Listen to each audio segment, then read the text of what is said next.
Today I'm going to show you how to get perfect eye relief every single time. This is often one of the most overlooked things. Guys will give their platform off to somebody else. Hey, mount my optic for me. You need to be there. You need to do it yourself preferably. I'm going to show you how I do it. It is going to give you that ability to put your head down and have a perfect side picture every single time. I don't know if you've ever used somebody else's equipment and had to hunt sort of to get that right side picture because you have that scope shadow moving around. That's a thing of the past. We're going to set this up properly. So first things first, we're going to need an optic. So no shortage of those around here. We have a brand new Gen 3 Razor. Actually, we have to cut the seal. So let's get this guy installed. Now, I've already put my rings on.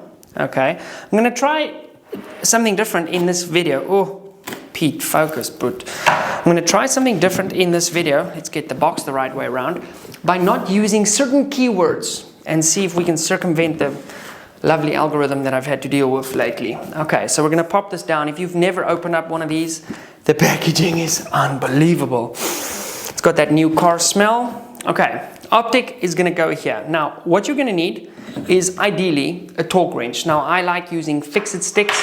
I will have a link to these down below. These are a super good buy. You can also get some of the Wheeler kits and stuff like that. In fact, I'll leave like 1 or 2 links below this video. Game changer. If you're going to be working on your own equipment, you need these. I promise you, it is an investment for the rest of your life. So I've torqued my bases down already. I'm quickly going to pop my caps on this and I'm going to tighten them to a point where I can still manipulate the optic like that, because that is going to be crucial in terms of our setup. Now, there's a few factors that are going to influence whether you have perfect eye relief or not. Remember, we have movement here on our cheek piece. This is where our face is going to sit. I like setting up my platforms where everything is lined up in the center. Even though I have the ability on this cheek piece to move it laterally, I don't. I set them up absolutely centered. That is just what works for me. Also, if I'm using multiple different platforms, all of them are set up the same. Then we have the up and down movement here where we want our face. That sort of coincides with obviously the different ring height that you can choose from. So given that this is a chassis system, this is an MDT ACC, I can actually manipulate this up and down too. So if I got rings that are slightly too high, I can just come to my rings. Whereas sometimes if you've got sort of a more conventional stock, that is potentially not an option for you. Then you have to play with ring heights and stuff like that. So that is an important thing to note. And one of the advantages of a chassis, because you can obviously customize this to your sort of body and your posture. Then we also have this back and forth movement, which is crucial for getting yourself in that eye box. Now, the eye box is essentially the eye relief. And if we envisioned a hypothetical sort of sphere here, if your eye is in this region, that is when you're going to have the good side picture. Now, you often see people that don't use equipment like this often. When they try and look through the optic, they go, you know, face right up to the eyepiece, where obviously you're not going to see anything because you need to have that eye relief for the optical system to do what it was designed for. So briefly going to snug these down. We're not going to worry in this video about getting this perfectly level. I will do that, so don't freak out if I don't level this. For now, this is to show you guys how I set this up to get the good eye relief. Optics still needs to be leveled. Let me know in the comments down below if you want a video how I go about leveling my optic, and let me know what you think about this different look in the studio. Usually we would film from that way, this way, but hell, I made some changes to the studio and I thought, let's do something fun and shake things up a little bit. Okay, quickly gonna tighten these down just so that my optic does not fall off if I do lift the system, because we are gonna be moving it about. Now, what you need is a white wall of sorts, because essentially we wanna be looking at an object, or we wanna be looking at a nice bright surface, because if I point this now towards that black wall, I'm not going to see my reticle or anything like that. So we want a nice white wall. So over here, there's a white wall, and I'm bouncing some of my studio lights off that. So it's actually going to be perfect. Now, you could do this outside, just looking at the sky. Obviously, you want to be conscious of the fact that you don't want to point this thing to your neighbors, okay? Because that might frighten them a little bit. And then the po-po might show up. So we've got this kind of snug where it's not going to fall off, but I've still got movement there. Okay, so I'm going to now open up my flip caps because that is going to increase your eye relief by 100%. Now what I want to do is I want to crank my magnification up. Every time I say that, I think about give it to me in cranks. So I'm going to crank my magnification up. In this case, on the Gen 3 Razr, it's 36 power, which is a lot of power, okay? And no, it does not allow me to shoot further because I have a higher magnification. Now, the reason I want to have my magnification on its highest when I'm setting my eye relief up is because that is worst case scenario, okay? It's gonna be the worst case scenario for eye relief. And if we can get it good there, anything under that from a magnification point of view is just going to be so much better. So we can actually use a rear bag for this, but it's not the end of the world because I kind of roughly want to get into position where I'll be.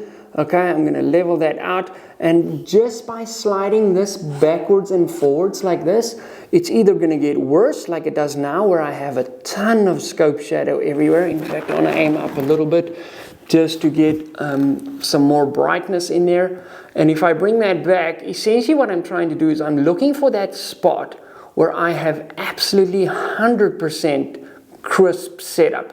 Now, if I have a little bit of scope shadow, you know, at the bottom of my scope over here, and I'll try and show that with some fancy graphics here. If the scope shadow is at the bottom, that means my cheek piece has to come up a little bit. And if you want to do that on the fly, on this ACC, I can just loosen that, and just by doing that, I can manipulate this cheek piece. So if I have a little bit of scope shadow, when I put my face down on the platform like this at the bottom, just by doing that, I can immediately see that scope shadow getting better. So for me, that's going to be round about there. And the goal here, guys, is really just to get it comfortable, because oftentimes, you know, especially in a dynamic environment, whether you're hunting or it's a PRS type match, I'm having to be really careful with the words I use here. It is vitally important to have your rifle set up for comfort, because that is going to just allow you to get rounds downrange so much faster when it's one less thing you have to manage. So you can obviously also manipulate your length of pull if you're a little bit of a taller gentleman or lady. So what I want to do here is, again, maximum magnification, slide this to where it is perfect, which for me is round about there, and then I'm going to hold it in place. And while I have that, I'm just going to snug this so it doesn't move on me any further. Okay, so we just want to get that nice and tight. You want to be using a torque wrench, okay, when you're actually torquing these down. I'm not putting a major amount of force on this. This is very important. I just want it in a place where it's not going to move back and forth on me like it is now. Then I'm going to put up my leveling gear, make sure my reticle is level to my action, because now I can actually take this off, put all of those kind of things on. Again, if you guys want to see a video on that, because it's 100% allowed in YouTube's partner program, because we're not modifying the internals of how the system works, Mr. YouTube person that has to manually review this video very likely. So guys, once you've done that, okay, let's assume everything is now tight.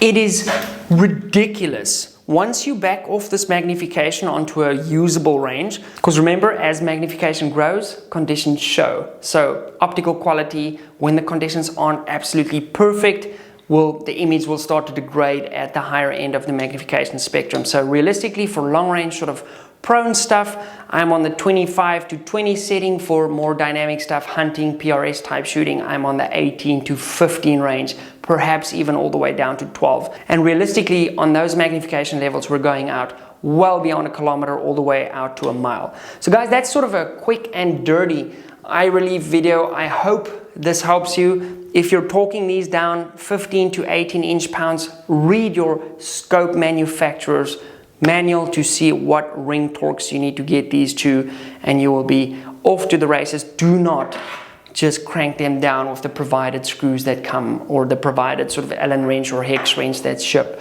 with your rings or your optic. Read the manual and torque these down, because if you over torque them, you're either going to crush the internals or you're going to pull these glass pieces slightly out of alignment. Keep in mind, there's something like 17 lenses from the back lens to the front lens to make everything work. And if you're cranking down on this too hard, it is going to be overkill. So invest in a quality set of torque wrenches and they will last you a lifetime. Guys, thanks for watching. Thank you to MDT Sporting Goods for providing this stunning ACC chassis, all black. It is branded Fury for the thick boy pipe we've got on this 30 Sherman mag. And thanks to our friends at Vortex for making amazing glass like the Gen 3 we've slapped on this puppy. Okay guys, again, comment down below if you want to see how I go about leveling this sucker. I'm gonna do that now and just torque everything down. See you in the next one. Thanks for watching.